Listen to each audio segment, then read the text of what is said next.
Hello friends, welcome to daily current affairs in 1 minute. Uttar Pradesh એસેમ્બલીએ ગેરકાયદેસર ધાર્મિક ધર્માંતરણ પર પ્રતિબંધ કરતું સુધારા બિલ 2024 પસાર કર્યું. 10 વર્ષ અને 50,000 રૂપિયાનો દંડ હતો, તેની જગ્યાએ 7 થી 14 વર્ષ અને ગંભીર ગુના માટે 20 વર્ષથી આજીવન કેદની સજા. અપાર આઈડીનું પૂરું નામ automated permanent academic account registry છે. એકેડેમિક બેંક ઓફ ક્રેડિટની શરૂઆત કરી અને ઇકોસિસ્ટમ રજિસ્ટ્રી તરીકે આ કાર્ડ કામ કરશે, જેને એજ્યુ લોકર કહેવામાં આવશે. ગુજરાતના ગૌરવ સમાન ભૂતપૂર્વ ક્રિકેટર અંશુમાન ગાયકવાડનું નિધન. આજે વિશ્વ ફેફસા કેન્સર દિવસ. ફેફસાના કેન્સરનું પ્રમાણ પુરુષોમાં 82% અને મહિલાઓમાં 18% જેટલું ફેલાયેલું છે.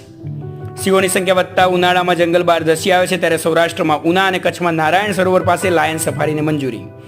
રાજ્યસભાના સંસદ પરિમલ નથવાણીએ પીએમ મોદીને પોતાનું પુસ્તક કોલ ઓફ ધ ગીર ભેટ કર્યું. વાપીમાં દેશની પ્રથમ પ્લાસ્ટિક યુનિવર્સિટી શરૂ થશે.